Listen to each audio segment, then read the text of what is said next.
Ladies and gentlemen, welcome back once again to Last Minute Kickout as I smack my mic in front of me. Welcome back. We're here to talk about Fight for the Fallen. Joining me, as always, is the delectable one, Mr. Kevin, the Kevin Eva, as he bows for you, that you cannot hear on the podcast version, and one paragon of DDP yoga, Mr. John Turbo Finley. Yes, hello. How are you gentlemen doing today in the form of wrestling, of which there is far too much of to cover for such a small show that we are? Oh, it's overblown this past weekend alone. And it's like you had besides what we're going to be talking about today, like we had something that was competing about on it in the form of Evolve's 10th anniversary show, and then afterwards we. In our next episode, we'll be talking about Extreme Rules. That's just the specials on top of all the regular week wrestling, like i.e. Raw, SmackDown, NXT, NXT UK. Jesus, I can't even catch up with this, and I'm the person who's the hardcore, manic of wanting to watch all this crap, and even I can't catch up with it. Insert it into my veins. That's it. It's the only way I'll get to see it. Eventually, I just want to download it into my brain. Yes. But yes. Just need to get a port. We are aiming to do a couple of shows. They'll probably be spread out over a couple of weeks, and I think it'll fill the void between here and SummerSlam. So, the first thing... yes! Ooh, no. The first thing we're going to be talking about is All Elite Wrestling's newest, I want to say pay-per-view, but it's pay-per-view / charity event. As all the proceeds, I believe, from this went to the victims of gun violence in Jacksonville. $150,000 indeed raised, which is pretty damn good. It was a combination of not only the ticket sales and whatnot, but also personal donations from several wrestlers like the Young Bucks and Cody and all that. They all kind of like put in a good chunk towards that donation, and all for a really good cause for that recent tragedy that happened not too long ago. Yeah, victims of gun violence, obviously, is something that is happening more and more. Yes. With an alarming frequency. Hashtag ban guns. That's all I'm going to say on the matter. But yes, we will start with the buy-in. Did you both watch this? Yes. I did. I watched it. Good. So we'll talk about Sonny Kiss versus the librarian Peter Avalon, accompanied by the librarian Leva Bates. Right. Off you go, Kev. Terrifyingly, and I do mean terrifyingly, this may be due to the fact that it was the first match, but there are signs, there's small signs, the librarian thing might actually get over in the end. That's all it takes. Because they're sticking with it. Mm-hmm. And people are reacting to it, even if it's a negative reaction. The worst we can have is just nothing. Getting a reaction is positive. Now, Peter Avalon is a all right wrestler who is saddled with this ridiculous character. Then we have Sonny Kiss, who is a fantastical character.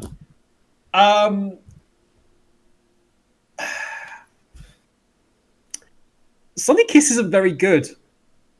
I'm going to say. Because we saw Sonny Kiss in the Battle Royal. Yeah. Yeah. Last time around. And highlight during that. Yeah. Obviously, a lot of controversy after that with comments made by Jim Cornette.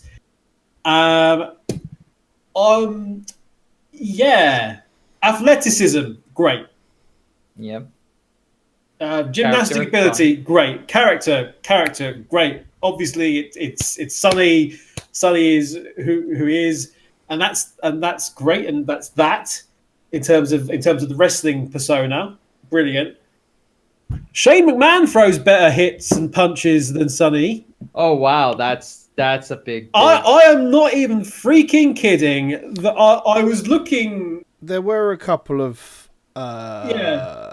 thrown moves which seemed to miss, but It's Sonny Kiss strikes awful. me as someone who's rather fresh into it. I'm not sure what Sonny Kiss is. comes over very green.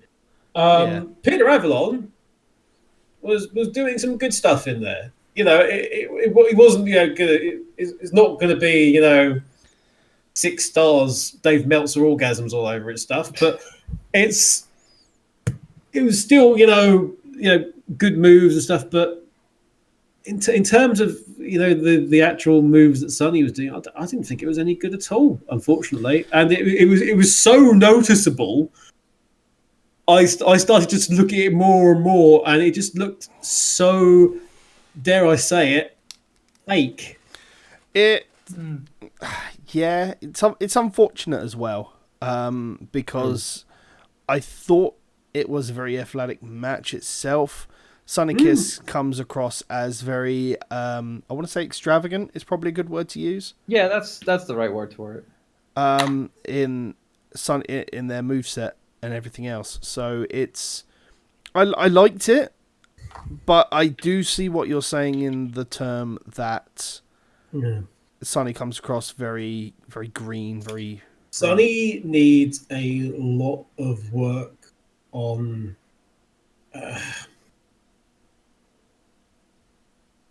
this is a very corny thing. On the fundamentals. That is a very cornet thing to say. It is, but it's accurate. Is that also on the ring psychology level as well? I think with that character, the way they will go on the ring psychology is going to be very specific to that character. But it felt like the match didn't have much of a structure either, which didn't help matters. But it was just. So Sonny Kiss has had about very disappointing. Sonny Kiss has had about 6 years in the business, by the look of what I can find. Really? Debuted in September 2013, but there's not a lot of written pedigree for Sonny before All Elite Wrestling. I think it's just evident by how long they've been on the independent circuit, but not had much in the way of bookings on that circuit. I mean. Sonny's won a lot of championships. There's American Championship Entertainment, Fight for Fight Championship, East Coast Pro Wrestling Light Heavyweight Championship, Sanctuary Tag Team Championships, Tier 1 Wrestling Championships, Wow No Limits Championship. So it's not like Sonny's not been around, so it's very weird. No, but it's like... It's just very weird then, as you say, that it would come across like that. But if you do get the chance to look at the match, like I say, it's interesting purely... on, let's say, Sonny's gymnastic ability and character, and even what Peter Avalon's doing. The idea that is always coming out like genius in terms of slightly in terms of the look and feel of the character. If they can make the Librarian a bit like the genius in terms of you want to see them because you want them to get hit. Well, at the moment, that's going to be good. At the moment, he's kind of trying to be a little bit rude. Don't know if the Rick or Bobby variety, but at the moment, that's what I kind of like got from how he entered it. Who's this Bobby Roode? I know a Robert Roode. He's Bobby now because. He's lost his. I think you'll find that he was referred to as Robert this week. But yes, are you sure it's not that erstwhile member of La Resistance, Robert Roode? Robert Roode. But yes, overall, I enjoyed it, but there were a couple of obvious. I want to say looseness. A very well on some of the grapples, loose was very much the term. It was so much. There was lots of separation, and not much snap, not much sizzle, as JR would say. Not much sizzle. Not enough barbecue sauce. Right. The second match on the buy-in. B. Priestley and Shoko Nakashima against Dr. Britt Baker, DMD, and Riho. Otherwise known as B. Priestley's ability to stamp on the back of Britt Baker's head and give her a concussion.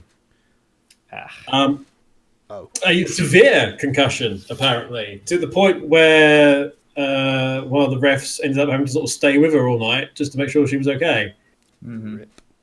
This was... it was a bit of a mess. It was kind of what it was... I enjoyed seeing B. Priestley again. The last time I'd obviously seen B. Priestley was in early WCPW stuff when they first started. Yeah, in terms of character, really like Brie, like B rather, not Brie. B mode.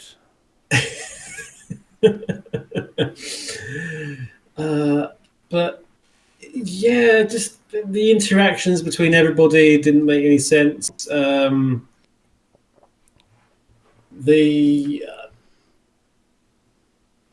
like the characterization of the smallest, littlest kaiju. I love that. I loved that. I thought it was the littlest kaiju. Should have been properly introduced as that. They should have also said that she was the so-and-so champion as well, to explain the bloody belt around her neck. They didn't mention her, did they? They didn't. On commentary, they did. They mentioned B's one on commentary. Yeah. They did mention her, but Excalibur sort of mentioned it. Oh, God bless you, by the way, Excalibur, for continuing to reference stuff that happened in the past in other companies and actually making, building up the history of all the wrestlers you're coming across. Said that throughout the night. Talked about, which we mentioned again with the tag team match. They are falling into a very WWE way of saying it, of doing things by saying, "Oh yeah, they wrestled in Japan."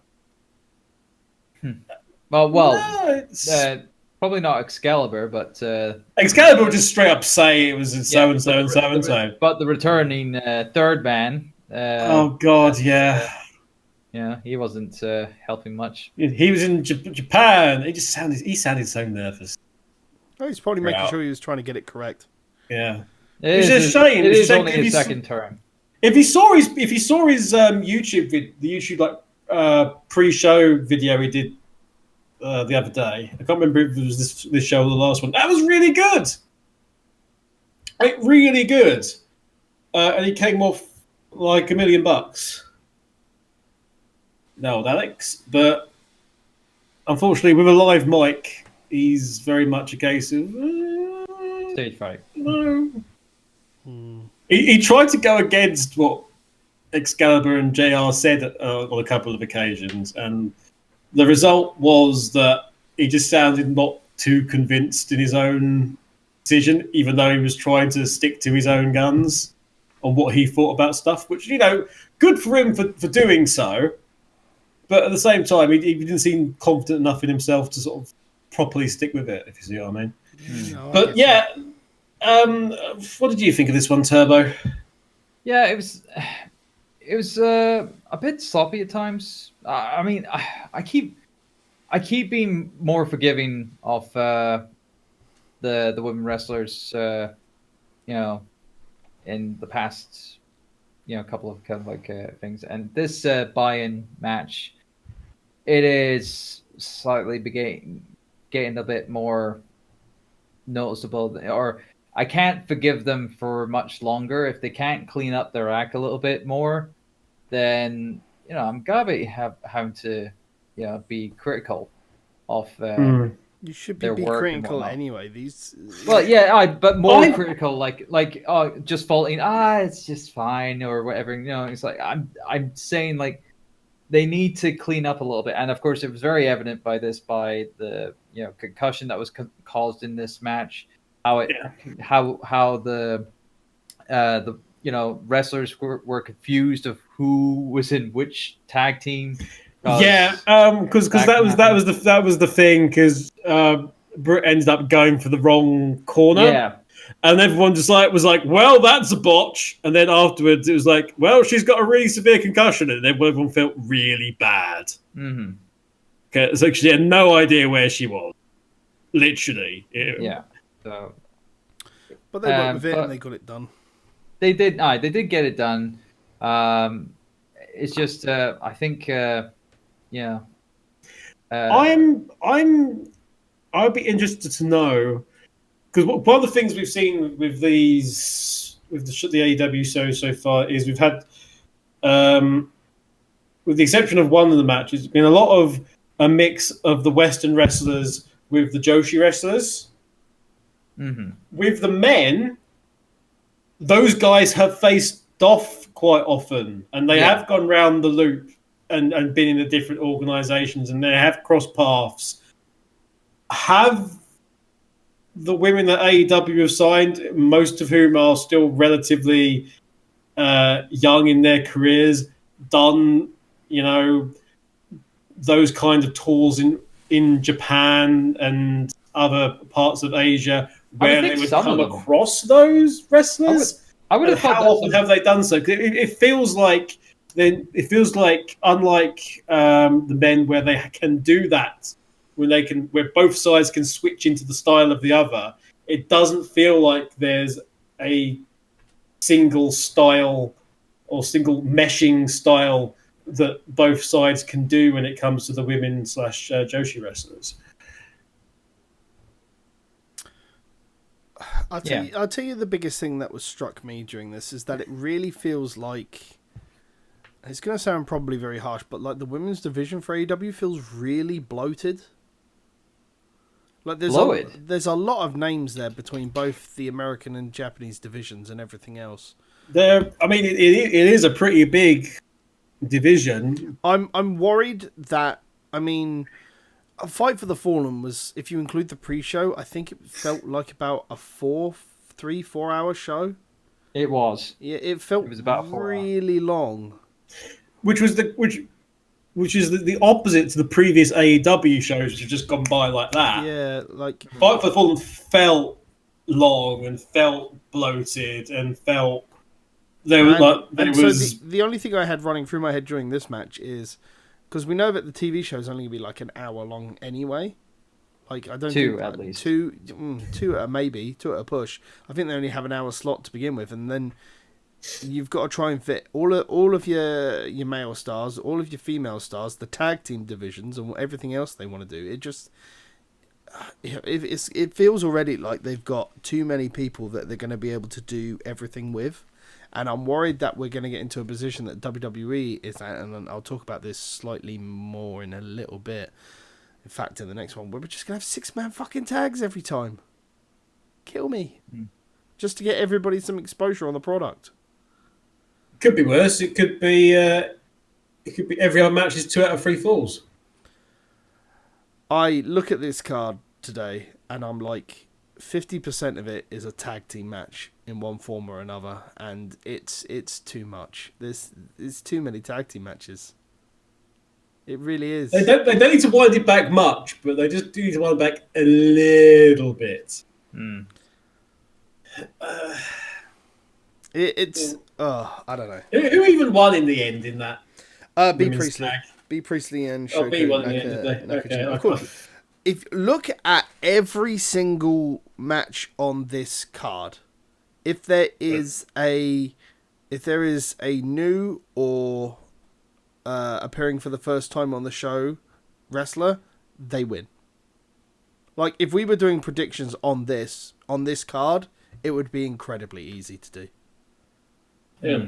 So there was 1, 2, 3, 4, 5, 6, 7 plus 2 matches. Plus 2 being the buy-in. 9 matches altogether, yeah. Yeah. 1, 2, 3, 7, 9 matches, of which 1, 2, 3, 4, 5 were tags. Mm-hmm. So it's just more than half. Yeah. 5, yeah. The majority was tag team matches. I mean, don't get me wrong. They've tried to split them up, but it's literally like it's a tag team match. It's a tag team match. It's a tag team match. It's just... It's the same problem I've got with the WWE product, and it's like every week there's a 6-man tag because everybody's got to get on the card. I get wanting to show off you've got a massive stable of really good talent, but there's only so much I can really take that's not just tag matches week in, week out, you know? I don't know. But yeah, otherwise, I enjoyed the match. I'll be honest, I didn't really notice the going to the different side of the ring and the concussion at all. Probably wasn't paying too much attention, I'll be honest. You tend to not to during these binds. The binds have been weak. Yeah. I wouldn't say that much. I really enjoyed the buy-in for the last show. For Fyter Fest. But that was because we had SCU, wasn't it? Yeah. That might be something to do with it. Yeah. But the other two matches after that was a bit... Yeah. But, yeah. But yeah, let's move on to the main card. Opening with a 6-man tag team match, MJF, Sammy Guevara, and Sean Spears defeating Darby Allin, Jimmy Havoc, and Joey Janela. John, why don't you start us off on this one? No, I thought this was a decent opener for the full card. It's like, granted the psychology was a bit confusing because the whole thing with, Sean Spears, what happened at Fyter Fest, he has heat with MJF because apparently with MJF, even though he's a heel, he actually has respect for Cody. And this is all featured on the Be the Elite series and whatnot. And it was evident at Fyter Fest when he came down to check on Cody. So, them having to work together was a bit confusing. Yeah, and the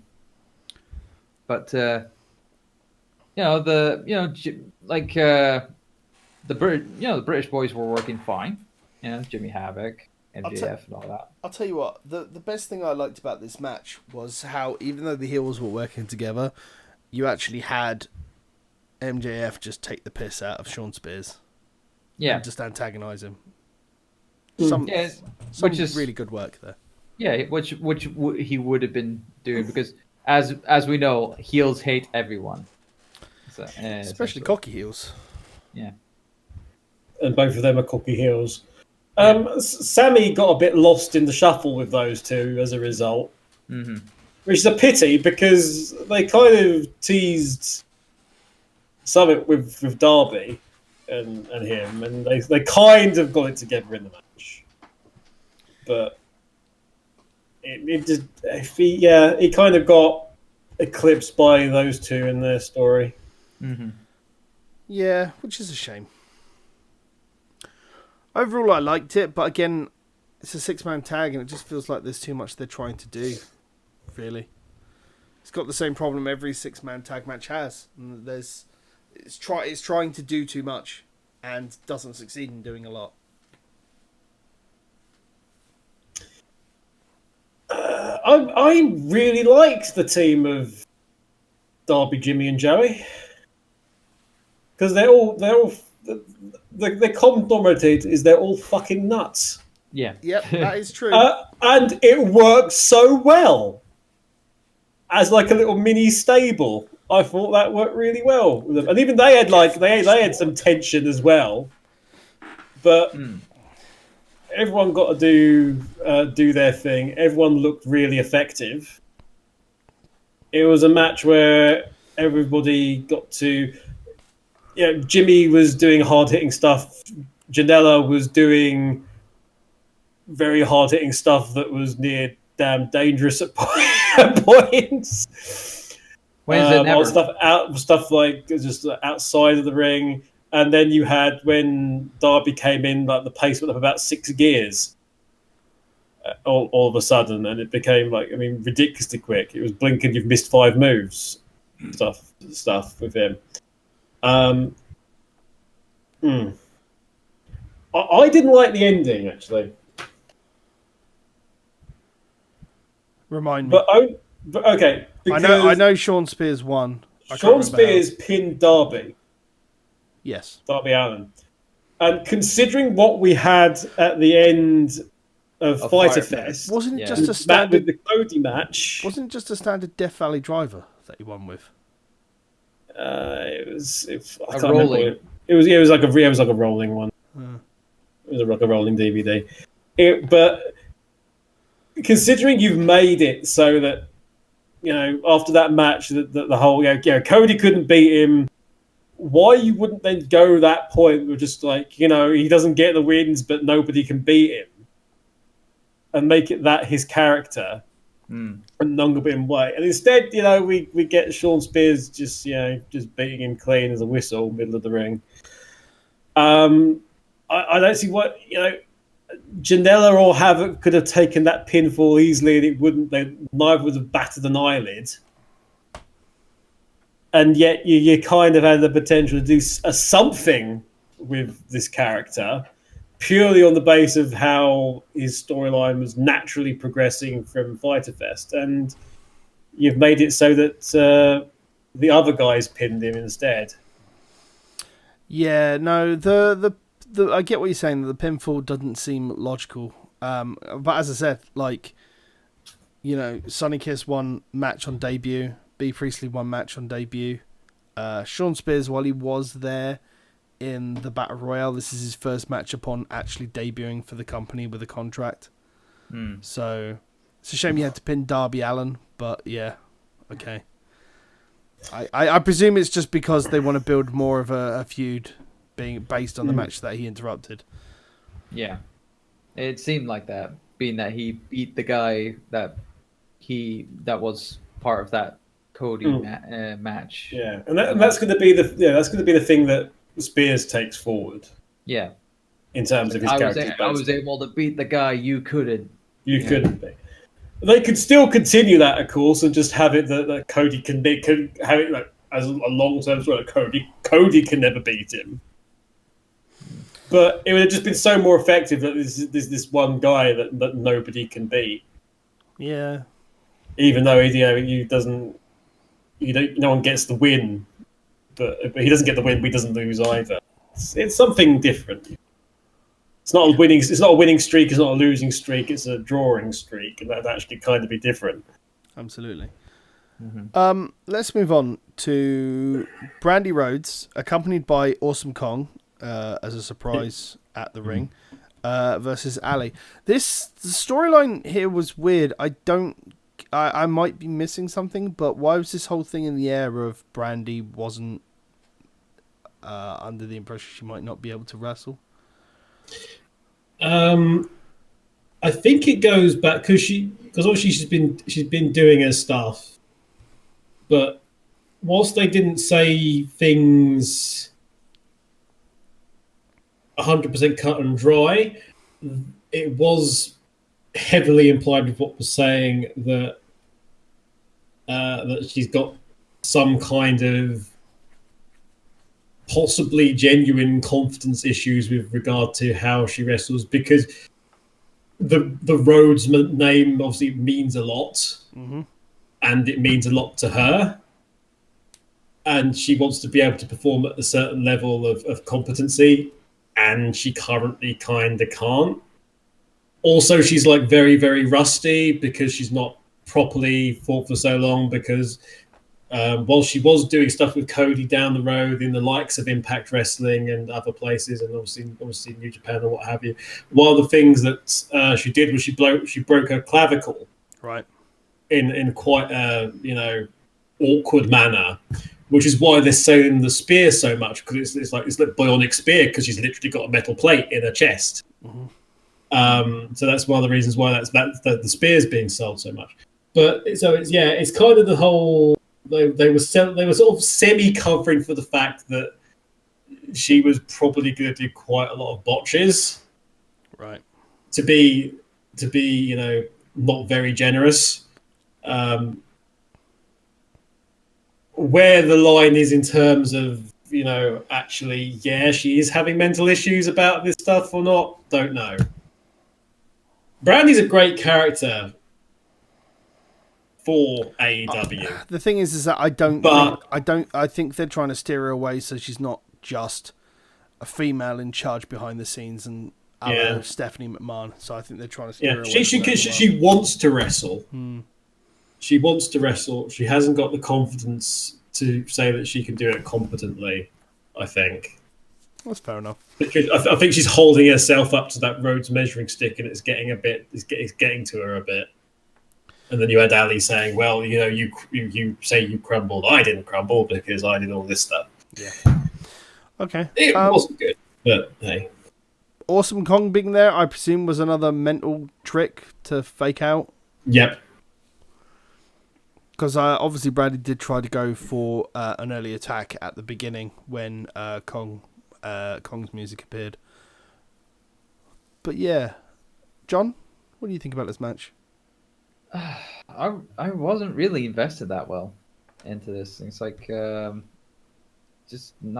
was just not paying attention to it at all. I mean, Austin Kong obviously was there as the equalizer and whatnot, and the kind of like confusion kind of like character being that Brandy Rose during her promo package before the match is like made her out to be this sympathetic kind of like baby face and whatnot, trying to try to do this after the mishaps and stuff like that. But then having Awesome Kong there as the kind of like heavy, just to be on the safe side, it's like it was questionable. Yeah, because you've got the situation where the audience, the AEW audience, loves Brandy because they know what she does, and they know the person Brandy from all the stuff she does. Character-wise, Brandy's a great heel. Brandy's, pretty much everything Brandy does is very heelish and has been all the way through. Yeah. In the other stuff where she was, helping out Cody in terms of his cheating and stuff like that. Whereas Cody's kind of organically turned face just by the company existing. Brandy's still that same character. Brandy's still kind of a heel. There's nothing wrong with that, though. No, there isn't. It's natural, but they need to sort of pick where they're going to put Brandy, because they're sort of you mentioned Steph, and they're sort of trying to do a thing where they're sort of having their cake and eating it. And that, yes, in terms of the company, you've got Brandy, it's Brandy. We love Brandy, and in terms of wrestling, it's whatever. It's hey. Yeah, no, absolutely. It was a serviceable match, I felt, but just like John, I just didn't feel like I was invested a lot, And then it's the investment. That's I think that was a major issue for Fight for the Fallen for the good first couple of hours, was like the investments wasn't really there. I mean, except for the 6-man tag. It's like there was nothing. There was no energy there that was making me want to kind of like get enticed with these matches and whatnot. And it's like I've got a bit of a theory about that. I reckon part of that was due to the fact of their location, because you had this wonderful arena, wonderful amphitheater style arena. Yeah. But as a result, you've basically only had 3 sides. Yeah, it felt like the sound doesn't reverberate as much. The sound as a music venue, willing to bet it's absolutely fucking cracking. As a wrestling venue, I mean, it's lovely that they basically got it for free. Yeah, with everything, because it's obviously connected to the Khans.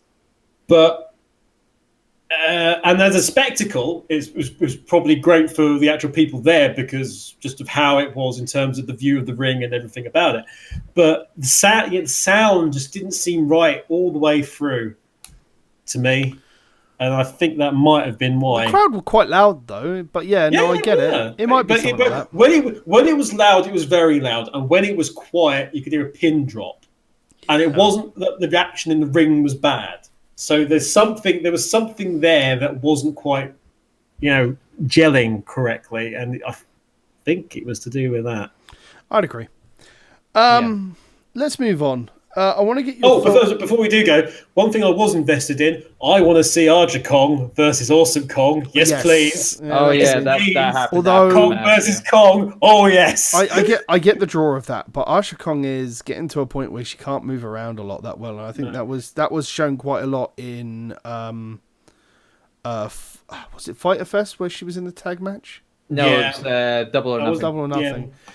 But we will get, because Awesome Kong will, insist upon it and will be insulted if she doesn't. We will get the most stiffest fucking women's wrestling match seen in the US ever. Those two, Probably. They will just beat the living shit out of each other. Yeah, most likely. I'd agree with that. But yeah, let us move on to the three-way tag team match. This one did have a stipulation. Basically, at All Out, at the AEW World Tag Team Championship tournament, the winner of this match gets a first round bye.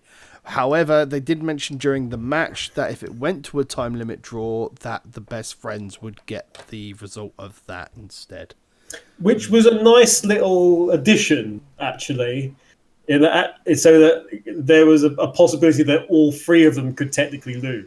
Yeah. Which was, they had to do something. It's interesting. Go ahead, John. No, I was going to say it's the whole evident of bringing back time limits and trying to. It's not just that.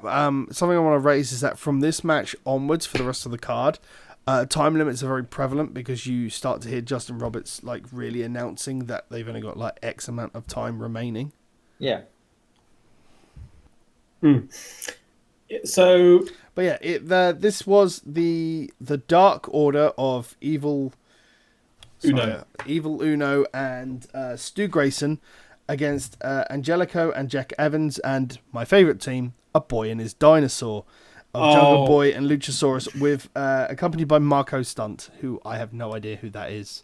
He was at Fighter Fest. And there was some interaction. It seemed to work. So apparently Luchasaurus has adopted somebody else.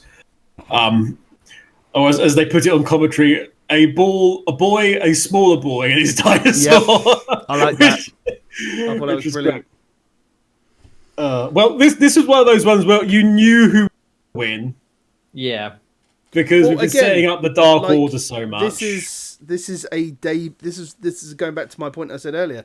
This is another debuting team that wins their match, which is it's quite.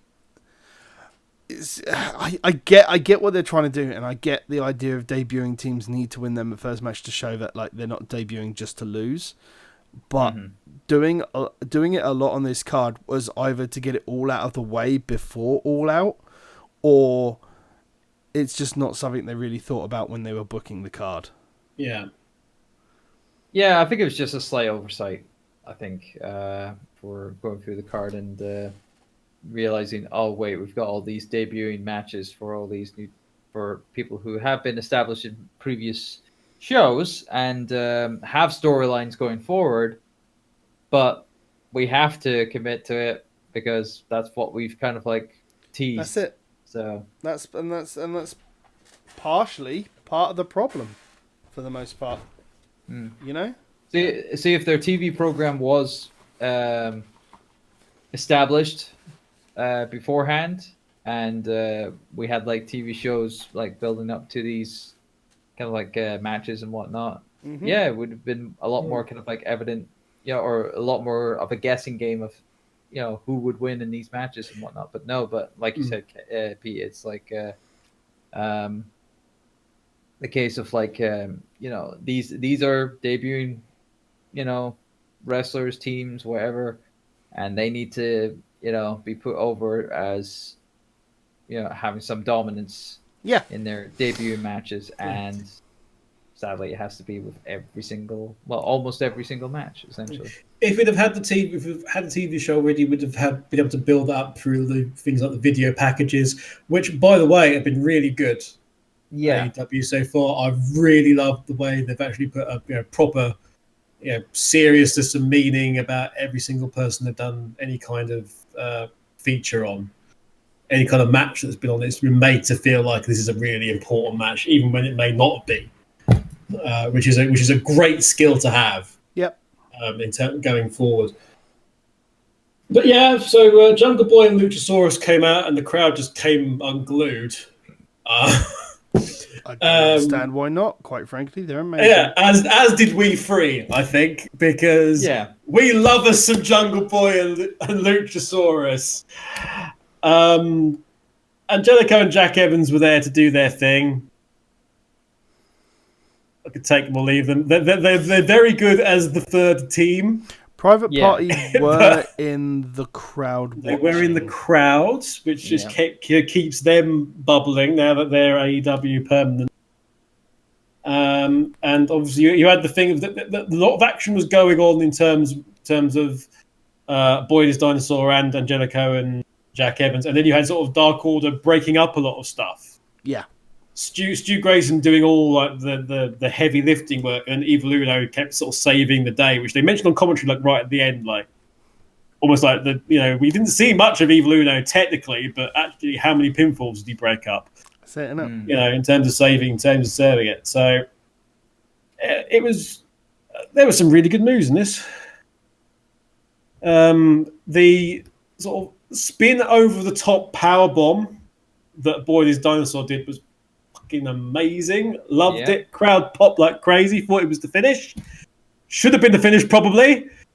In another universe. Yeah, but if they can make that, their thing going forward. The fact that Luchasaurus has a move called Tombstone Age made my evening. Frankly, Luchasaurus can do fucking everything. I'll be honest. I watched this and it really surprises me that Vince didn't think of something like this just to stick with the Lucha House Party. It absolutely surprises me that it's not a thing. Obviously, Jungle Boy is over as all heck. We had some crazy tag team stuff going on. Really high intensity, high speed stuff, high power stuff from the Dark Order. Some great things. We had the Fatality come out. We actually got that now. Stu Grayson at one point yelled "Get over here" as well. So they're continuing. They're still doing their Smash Brothers stuff in there. Yeah. It's a pity they didn't do the old what they used to do with the actual Fatality dun dun dun and the lights going down. Yeah. It's a shame they still don't do that because that'd be pushing it too much. Oh, you don't know. Yeah, it'd be interesting. Maybe for the next Firefest. But yeah, so the New Order won this match. Again, the Dark Order. The Dark Order, not the New Order. Not the band. The Dark Order won this. Again, debuting team. Yeah. Winning. Yeah. And their minions are now called Creepers. Yeah. I kind of dig that they call them that. Well, it's good that they're called something else other than minions because everyone minions. Everyone would just keep making the obvious joke. Yeah. They can't make a joke out of creepers. Creepers. They just walk around going. I'm just singing Jeepers Creepers at them, but that's it, innit? Jeepers Creepers. Where'd you get those peepers on the side of your mask, Evil Uno? What the hell is with that? The last half of this card was very, very, very good, but it did feel like again it dragged. But just because it just felt too long and the card just felt too long in general. The next match was Adam Page versus Kip Sabian. This was talked about at the Fighter Fest. Thank you very much, with Kip Sabian on commentary, and the match that Adam Page was in as well. And Adam Page obviously won that match to fight against Kip Sabian. There's a lot of talk about how Adam Page is currently undefeated, and he looks like he could be a very strong champion, and how Adam Page has, appeared and had a wrestling match at every AEW event so far, and Chris Jericho hasn't done anything. He's a fight. He's going to be a fighting champion because he's having all these extra fights. Mm-hmm. And then commentary also points out, well, Chris Jericho's in the meantime just training, and this is going to be somewhat fresher. Yeah, yeah, the psychology on that. It's like, you might be working hard in all these matches and whatnot, but no, Jericho's training. He's training. He's not sitting around doing jack. I mean, he had a match over in Japan. Yes, he did. Say in the interim between All In, Double or Nothing. Because he's double. Well, he has the ability to do other stuff in Japan via his contract. I think he was at Dominion. I think it was. He did his usual thing of attacking somebody. I can't remember who it was now. No. I think he was in a world tag. He was in the world championship match. Yeah, then he attacked somebody else. Which is the usual thing. It's like, who's that? Who's that under the ring? Who's that in the ceiling? Who's that in the crowd? Who's that in the sky? Who's that under a mask? Who's that under a jacket? Who's that under a hat? The lights have gone out. Who is it? It's always fucking Chris Jericho. Why are we surprised at this point? I don't know. He dressed up as fucking Pentagon, for God's sake. at All In, which was amazing, by the way. Who's this blonde Pentagon all of a sudden? It's brilliant. But yeah, it was a fun match. A lot of focus on Adam Page's knee still being a thing. I believe Kip Sabian started bleeding a lot out of his arm at one point during the match. Yeah, he fucked up his elbow a bit, which was something. I like what they did with Page though, because it was clear that it was clear the knee was strapped, and clear that there was tape. It was like flesh-colored tape, and there was like stuff to make it seem like, actually he's okay, but just by looking at it, you could see that he wasn't. There was a whole point during the match he was playing around with it as well. Yeah, and then he jammed it when he came off the apron or did like an acrobatic move or something, wasn't it? He jammed the knee and he started screaming and holding his knee. I'll tell you one spot which I thought was a thing, because of how the ramp and the ring was set up for this. There was a point where Adam Page looked like he was going for a buckle bomb type thing, but literally just power bomb the guy to the outside. To the ramp. Because obviously it went a little like 2000. I don't know when they introduced this in WCW, but they basically have the ramp, maybe you could probably say ECW as well at one point, where they had the ramp leading from the entrance to the ring, level with the ring. So it was just like Page just power bombed him. It was very old school WCW. And Kip Sabian sold it like an absolute. Oh yeah. It wasn't help. JR didn't sell it very well throughout the night, as he referred to it as like this just newly put together bit of wood with a bit of with some cheap carpet on it. It's just like, JR, it's instant murder. If you throw them over, I'm just saying, like, it's some wood. It's freshly been put up, folks. Just a bit of wood. And just him actually saying with some cheap carpet on it. I'm thinking Tony Khan's going, what? Probably in the back. I'll have you know, it's a fantastic carpet. Some fantastic carpet. Yeah, but you're right. That came into play throughout the night and is super WCW, because we're now not even slowly positioning AEW as the second coming of WCW. Well, I don't think it should be tied with the same brush or anything like that. I think it should remain as its own thing. The minute people start... Indeed. So watch it be slathered. Yep. With a brush the size of the moon. Indeed. Let's move on to another tag team match. No, we forgot because a creeper came out. Oh yes. I watched it before even that. A fan got right in Kip Sabian's face, and so Kip Sabian responded by kissing him, which was fucking hilarious. And the same fan got told to shut the fuck up by a couple of wrestlers throughout the night, actually, in different ways.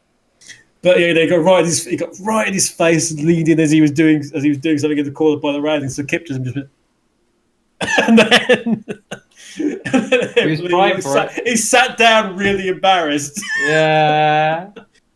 No, don't embarrass him by being nothing. So no, be embarrassing with a little love and be a bully. Right. Be a star. Be a star. Yeah. I think both the Bucks and Jericho told them where he could fucking go. This guy. Yeah. But yeah, a creeper came out, and as you can tell from my previous discussions about who is that person in the mask who's going to attack somebody, it was Chris Jericho. Surprise! Surprise! And yeah, he bloodied him up. Gave him he hit the code breaker, which is now the staple signal of that is Chris Jericho. Mm-hmm. And hit the Judas effect, which, as we know, is also death. Worst fucking elbow. Oh no, I like the Judas effect. It looks so jank. Jericho knows it looks so jank. You could tell that when he had that shit-eating grin after he hit it. He was just like, wah. I think he went to deliberately hard way the eyebrow and got it flush because he busted his eyebrow open. Yeah. And I think they actually went for that deliberately. Yeah. Fair enough. As a deliberate hard way. That's why he got the I can do grin. it too. Well, no, that's why he had the shit-eating grin afterwards because he had one hit and did it absolutely perfect. Yeah. And he gave him a right old black eye as well, which looked great. A little bit insane. Visually, looked great. But yes, was it? No, Jericho came back out later, didn't he? Yes, because he had his open mic already session. pre-planned.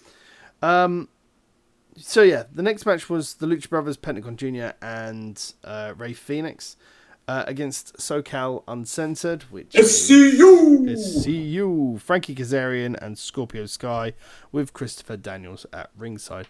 This match had my attention because it's SCU and therefore amazing. Yeah. Yep. And of course, Lucha Brothers was crazy motherfuckers with their dives and wasn't there one where one spot involving the timekeeper's table whatnot with them, I think. There was one in the Omega match. Oh, I'm thinking too much ahead. Sorry about that. Yeah. But no, there's a lot of stuff on the outside as well. Yeah, aye, a lot of dives and all that. We had some.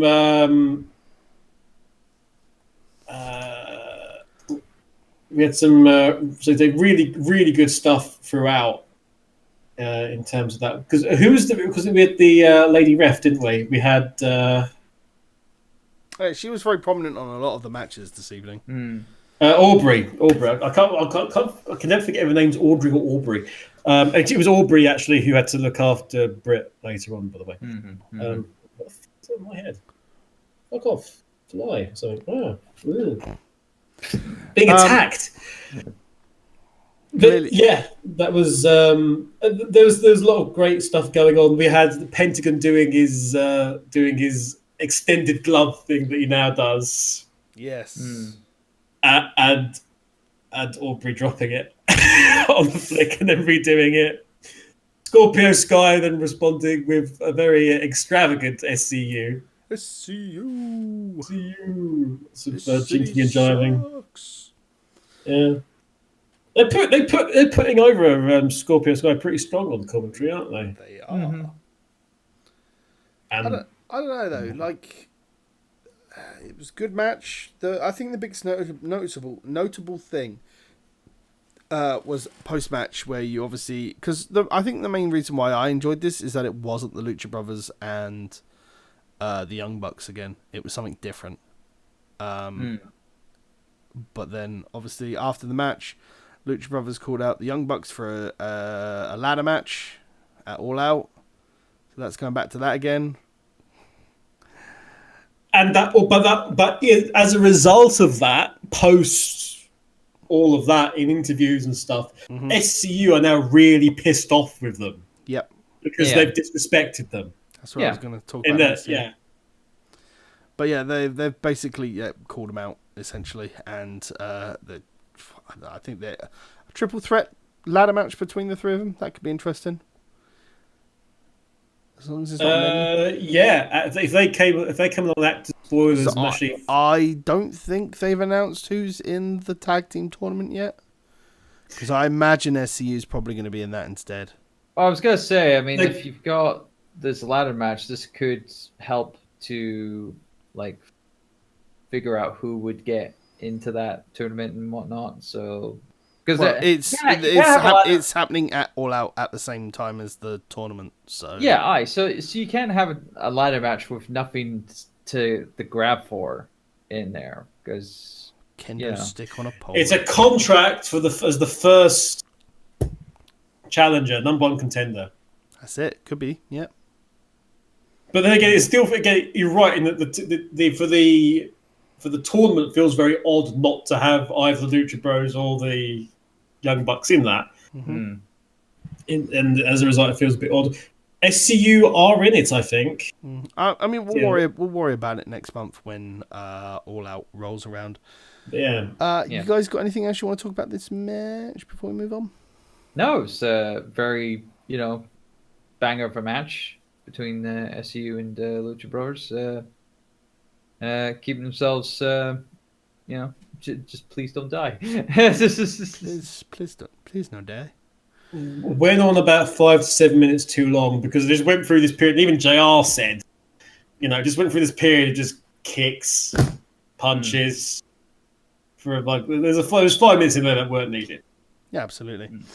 All right, then. So let us move on to Kenny Omega against. Gotta get this right. CIMA, yeah. CIMA. A lot of this was put over as Kenny Omega hadn't won a match at all since AEW, which meant that Kenny Omega was going to win because booking is easy. Yay! When you're going to broadcast a storyline. But Kenny really sold it. He came out on his entrance looking very dejected and everything else, like he hadn't won anything at all. So that was really interesting the way he came out. Yeah. He also came out. His entire apparel was apparently sponsored by Razor. I didn't recall him glowing green. I think Turbo knows what I'm talking about. Yeah, his tights had like very obviously what was supposed to be probably not exactly, but a reference to the Razor logo. Oh, right. On the side, and it was all black and green. But yeah, it was again. This was very, very high paced. Tried to outdo. CIMA's thing was that he'd never been able to beat Kenny Omega, as you mentioned, Pete. Kenny Omega hadn't beaten anybody in AEW so far. Yeah. And you've still got CIMA sticking up for his boys, the strong hearts guys And against the Elite. And coming off a very convincing win against Christopher Daniels at Fyter Fest as well. Fantastic match that was. Apparently CIMA was being paid by the Meteora. Yes. How many freaking Meteoras was? Bearing in mind the first one. Yeah. Bear in mind the first one, he comes up the top, lands smack bang in the middle of the ring on both his knees, and that's him nursing the knees from that point onwards. At what point in your mindset as a competitor do you go, you know how that didn't work before? Let's try it another 9 or 10 times. Because he's Japanese. He's nuts. He'll do anything to try to get That's get racial the win profiling, over. John. Shut up. Didn't mean it like that. That was that's Japanese style. Yeah, it's obviously the strong style that is eminent by those performers. That and, sacrificial nature. Of they will do anything to get to make sure that they are downed and whatnot. And Kenny Omega was obviously a high profile opponent that Sia needed to put down, and it was evident through the rest of this match where they were going all over the ring. And like I said, I confused a spot from this match in the tag match previously, but no, the spot where they were working on that on the timekeeper area and whatnot, and it's like, oof, it's just like just crazy. Kenny Omega getting bent over the timekeeper's table, yeah, whatever it was, with a meteor off slightly atop of the stage area. Yeah, but yeah. If you ever thought that Sasha Banks does Meteor too much, you haven't met Seema. Yeah. But yeah, this match ended in Kenny Omega's favor. There was a lot of talk on commentary about he doesn't have to worry about Jon Moxley because Jon Moxley's not there. He's obviously over in Japan at the moment doing wrestling things. He's part of the G1. Yeah. G1. So there was no Jon Moxley there to get Kenny Omega and continue that feud at that point in time. And then I believe we had Jericho's open mic session. Yep. Jericho is where there's a whole big thing about for the first time in 10 years, I think he didn't have a script beforehand, or he wasn't pre-prepared in any way, which is bollocks. But he did come out with seemingly not much of a plan, but he did at least make his point. Yeah, there was a lot of talk from JR and commentary about how Jericho has reinvented himself, which is very true. Quite often. It is very true, but it seems to be coming across every time we see Jericho that's his main sticking point now, is that he's the man of many faces who transforms himself very often. That seems to be the sticking point that they're trying to get across with Jericho now. He's the competitor that's ever evolving, and it fits in very much with what you just said, Pete. That he's the man in many faces. It fits in very much with that Judas. Yeah. The Judas Jericho gimmick, or the Painmaker Jericho, whichever one you want to refer to it as. But the fact that he is this sort of this tried and tested warrior who does learn from his mistakes, will take any advantage you can possibly give him now, and is more of a bruiser, this Jericho, than before. More. Well, am I evil? Yes, I am. Yeah, as the Tron says. This is a very dark Jericho. So it's interesting to see Jericho without the WWE training wheels on. Because the last time we really saw him do anything was obviously him and Kevin Owens and the Festival of Friendship, and that was very, very, very, very PG and fun and cutesy. And now he's just the last time we had heel Jericho. Heel Jericho in WWE is very the same every time, but this is something completely different. Well, heel Jericho in WWE tends to have the cut out from under him. Yeah. Heel Jericho elsewhere is, as you mentioned, without the training wheels, without the blinkers, without any kind of Jericho can just do whatever he wants in Japan anyway, because it works really well there, because everyone's confined by the Japanese mentality in terms of how you respond to the press and everything. Yeah, which is why as you can read in Chris Jericho's first autobiography, A Lion's Tale, around the world in spandex, he mentions the fact that one of the best ways of getting heat was in Japan was just to swear. Mm-hmm. because that wasn't something you did. So naturally, just said motherfucker every single fucking time he got in the ring. So it's like, come on, motherfucker! That was pretty much. What you're telling me is I'd become very heat condensed if I just went over to Japan. Yeah, you'd just condense all the heat. But yeah, it was a fun little segment. It was not a lot of anything really. It didn't really feel very coherent at all. It was basically just I beat up your man Adam Page, which makes me feel like Adam Page is clearly going to walk away with the belt at All Out. But we'll see. Which was questioning because a lot of people were assuming that Jericho would be the one. Jericho having the belt immediately brings a very large amount of prestige to it. Which it does. It would. And the money's in the chase. Yeah. As the old wrestling adage goes. It makes sense for Jericho to get the belt. But the fact that we've got this thing, and we had Adam Page obviously come out and attack Jericho, and everybody in the ring, well, various miscellaneous workers came out. Yeah. Christopher Daniels came out, came out for the third time to push Jericho away. Jerry Lynn, by the way, pushing Jericho out of the ring, was inadvertently hilarious. Jericho was trying to just get his way out of the ring, and Jerry Lynn just shoves him. So look out for that. But yeah, we had the pull apart,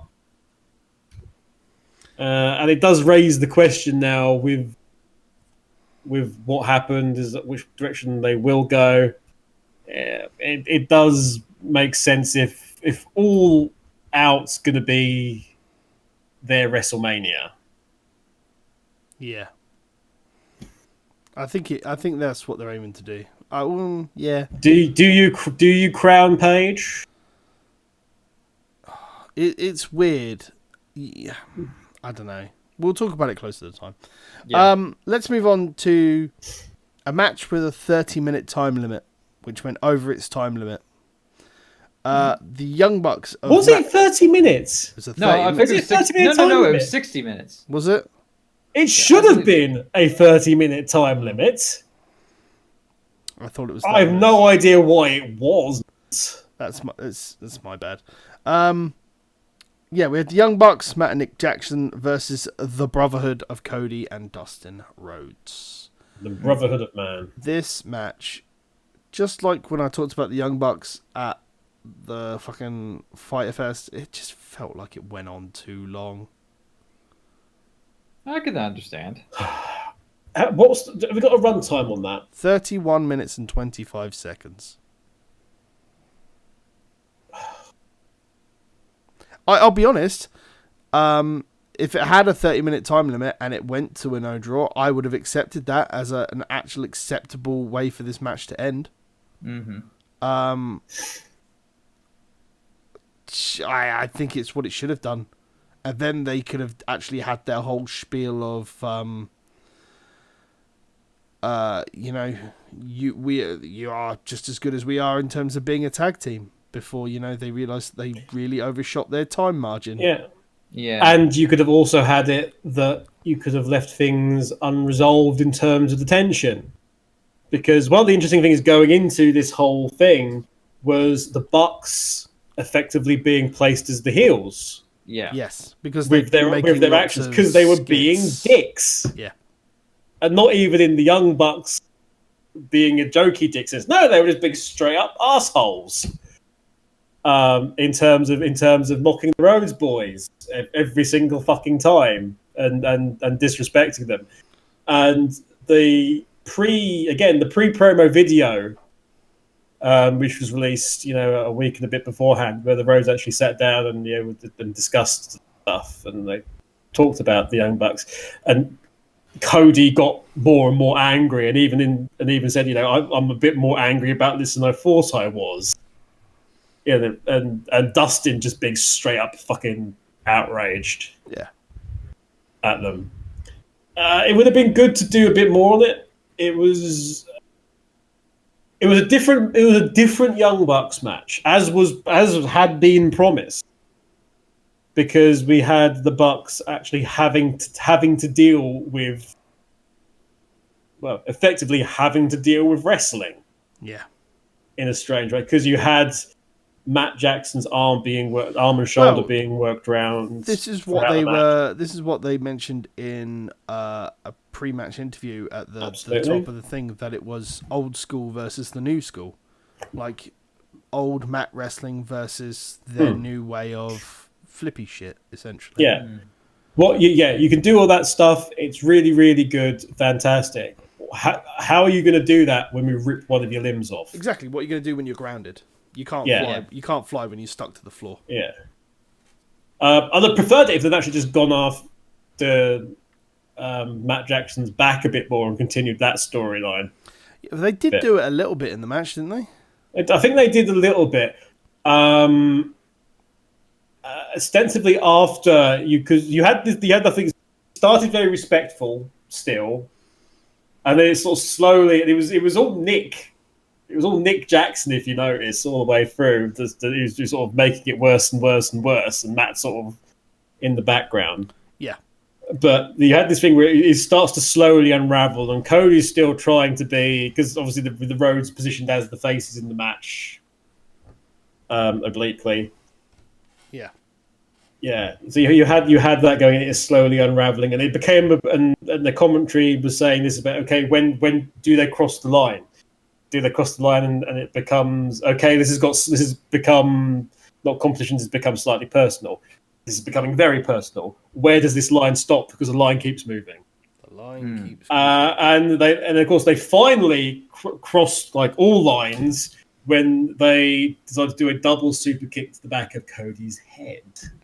Yeah. Where the staples were. And it was like, okay. And Cody sold it like, like death. Yeah. And the match actually sort of ground to a halt then, didn't it? Yeah, it got really slow. For a bit. Because the Bucks sort of went to sort of corner, almost like to contemplate what they did. And Matt was looking a bit pensive, and Nick was like really happy. And then Dustin was looking at him like, "I'm gonna gouge your eyes out. I'm gonna gouge your eyes out. Feed them to my children." That was basically it. It all seems to have been resolved, and I kind of wish it hadn't been. Yeah, it's one of those things, though, isn't it? Yeah. Usual stuff, shenanigans, switching around to the moves. Seeing Dustin Rhodes do a fucking super kick was amazing. It was just funny. Yeah. One day, Dustin will hit Shattered Dreams again. I keep teasing he's going to do Shattered Dreams on somebody and never bloody does it. Dustin Rhodes doing Shattered Dreams is now like Ric Flair hitting something off the top. It's that level of, it's not Dustin. No, it's not going to work. Dustin, no, something's going to happen. But yeah, that was Fight for the Fallen for the most part.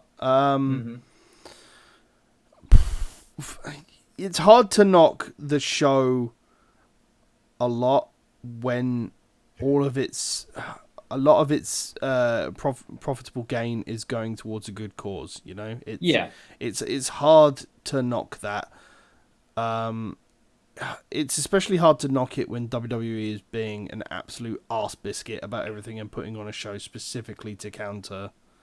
Because I mean, it was questionable. It's questionable. It's questionable tactics. Like, I get it if it was. I would understand it because the conversation is that Evolve has been something, and it's been something they wanted to do on the network for a long time. But now that the first time they've chosen to do it, it's an anniversary show specifically going up against another company that's just set up that is actually showing some real trepidation within the upper echelons of WWE, and they're worried. And to do it, if it was a normal pay-per-view, if they had put Evolve on versus Fyter Fest, I would have said go fucking nuts. But it was a charity show. Yeah. And I think that's the thing that's got stuck in a lot of people. Yeah, that's the main heat that WWE is getting for doing this on that doing this show in conjunction with the thing, or allowing that show to be aired on their network in conjunction with this show, because it just felt. I think it would have been a different situation if it was SummerSlam weekend and there was an NXT show on the Saturday, which is what we're used to on the Big Four. Yeah. I think it, because it wouldn't have been taken as anything different. But again, it's on the same weekend as Extreme Rules. They could have quite easily have put Evolve, because it was a pre-recorded show anyway, wasn't it? If I remember the Evolve one. This is the weird thing, because a lot of wrestlers got on Twitter and got kind of defensive about Evolve show being on at that time, because it's like, oh yeah, no, the thing was obviously Arena's booked well in advance and what have you. Just like, well, was it pre-recorded? Well, it's the same argument that WWE aren't looking into anything really at what they're doing. Like, take the NXT Cardiff show that's coming up. They didn't look at what else was going on. They looked at what their competition was doing. Saw New Japan had a show in London, but the tickets hadn't sold a lot. Didn't see what was going on in Cardiff. Turns out there's the Rugby World Cup happening the same day as that, as well as some other big event going on in Cardiff at the same time. And, you know, they've gone and shot themselves in the foot because of it. But if you ask them afterwards, it'll be the fault of the wrestlers. Yeah. It'll be the fault of the wrestlers if it's it's weird. It's an empty-ish arena. Shame. I think it was an alright show. It just felt like it's dragged on too long. Yeah, that's my only.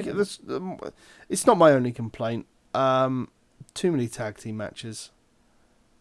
You know, it didn't really feel like there was a lot of variety between everything. I mean, we had a 6-man tag match, and we had the 3-way tag team match with a stipulation there. But otherwise, there's not a lot of variety there. For something that wants to pride itself on being different and bringing wrestling back and everything else, it was by the numbers. They're doing a lot of stuff that their competition is doing right now. Mm-hmm. They're in danger of falling into some traps, I think. Absolutely. I'd agree with that. With that, we'll give our normal ratings for the show. Mr. Turbo, give us your rating, please, out of 10. Yeah, out of all those factors and whatnot, and really my overall interest of Fight for the Fallen was just not as high as previous shows. I'm going to have to give this...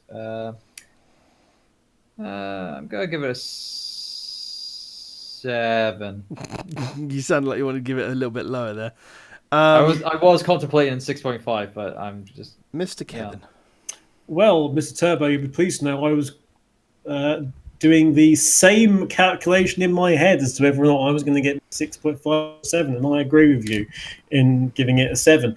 Fight for the Fallen, if it was on WWE, it would be a network special. If it's a setup show, it's a setup show in essence for the next big event, which is obviously going to be All Out. This is AEW's Backlash. It's the pay-per-view that sits in the middle of fucking everything and does nothing. It's a backwards backlash. It's a backlash that's before the main thing. Yeah. As opposed to everything else. But there was stuff that didn't work. Timing was off, and as a result of that, it didn't feel right. That said, AEW continues to be a show where I look at wrestlers having wrestling matches, which generally always have some kind of reason for there to be something that they fight over, and each party has something that they want and something to gain from actually having the damn match in the first place. And it continues to introduce people that I want to see more and find out more about. And that's the difference between that and WWE, where you see people just coming out and doing their thing. And a lot of the time, for me, it's, when will I see these guys again? Oh, I'll see them at some point. I'm worried that I'm worried that once we get the TV stuff in October, I want to say, that we'll see a lot of that happen. If they go the NXT way and they have a structured, like, fixed show, then it could be all right. But at the moment, I worry that they've got such a bloated roster right now, where they've got so much interest from a lot of the American wrestlers and the independents and everything else that they've got.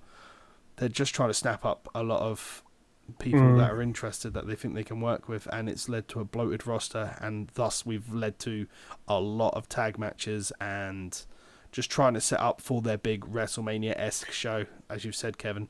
Yeah, I could see for the TV show them literally having a buy-in for every single episode of the TV show, having 2 matches on prior to the TV show going live. I'd much rather YouTube exclusive. I would much rather them have a structured.